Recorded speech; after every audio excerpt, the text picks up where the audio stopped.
Добрый день, дамы и господа, а также товарищи и их боевые подруги. Если вы меня видите и слышите, значит ядерная война еще не началась. И у нас еще есть время подготовиться к ядерной атаке потенциального противника. В прошлой части нашего увлекательного квеста мы благополучно пережили ядерный взрыв и сховались в каком-нибудь убежище.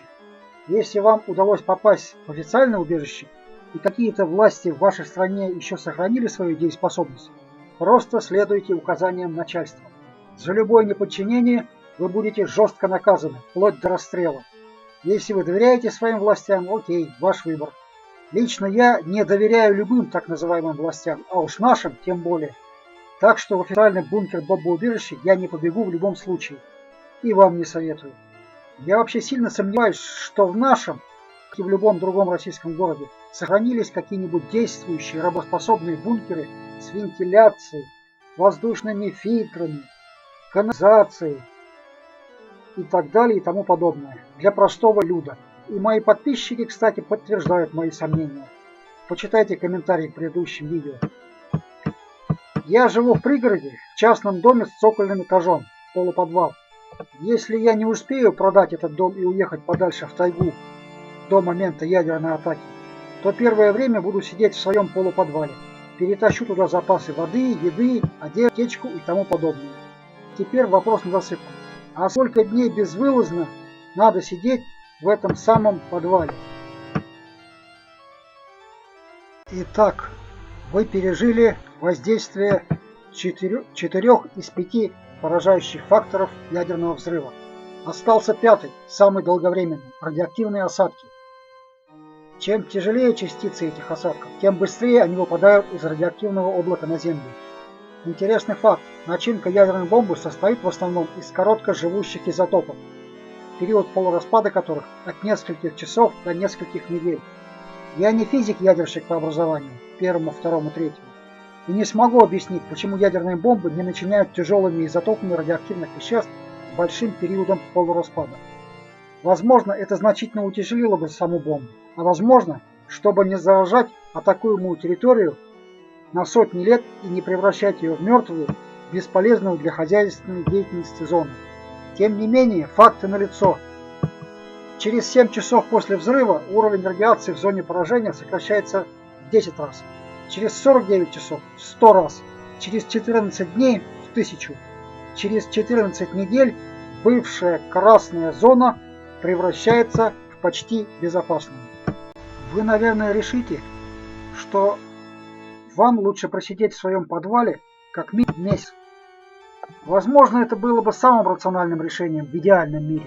Но, как вы уже поняли, в момент ядерного взрыва наш мир далек от идеала. Во-первых, вряд ли вы сможете скопить достаточный для этого периода запас воды и продуктов, и вам придется его пополнять рано или поздно. Как его пополнять, это уже зависит от сложившейся на тот момент ситуации. Либо вы просто его купите в ближайшем сохранившемся магазине, либо, если ближайшие магазины и продовольственные склады будут разрушены, вам придется заняться банальным мародерством. А что еще делать-то? Но я вас к этому не призываю, заметьте. И чем дольше вы медлите, тем меньше будет продовольствия в свободном доступе. Во-вторых, чем больше дней проходит с момента взрыва, тем больше возрастает опасность подвергнуться разбойному нападению со стороны организованных банд ваших же земляков. А они точно будут сбиваться в банды, вооружаться и заниматься всяким там непотребством. Нарушать беспорядки и безобразие хулиганичать, как говорил один мент. Будут банды ментов, уголовников, членов ОПГ, членов стрелковых клубов, охотников, спортсменов и тому подобное. Короче, в городе выжить будет крайне проблематично, если вы, конечно, не являетесь членом какой-либо из вышеуказанных социальных групп, и вам придется двигаться куда-нибудь в сторону села. Вот и решайте сами, погибнуть ли от рук бандитов, пересидев в подвале самый опасный с точки зрения радиации период, или рисковать хапнуть дозу радиации, но зато успеть затариться водой и продуктами и покинуть зону поражения как можно раньше. Именно поэтому я не могу вам советовать, сколько дней вам сидеть в своем подвале. Следует учитывать действия разнонаправленных факторов. В любом случае, несколько дней придется все-таки отсидеть в подвале. Я бы посоветовал вам купить на этот случай любой простой дозиметр и ориентироваться по его показаниям. Как только уровень радиации снизился до более-менее безопасного, срочно бегите из города в сельскую местность. Там и радиации будет гораздо меньше, и продуктов больше, да и бандитов поменьше. На этом я заканчиваю наш разговор на сегодня. В следующий раз продолжим говорить о тревожном чемоданчике и противорадиационных препаратах. Если успеем, конечно. Всем пока. Подписывайтесь на канал, пишите комментарии с вопросами, делитесь этим видео в соцсетях.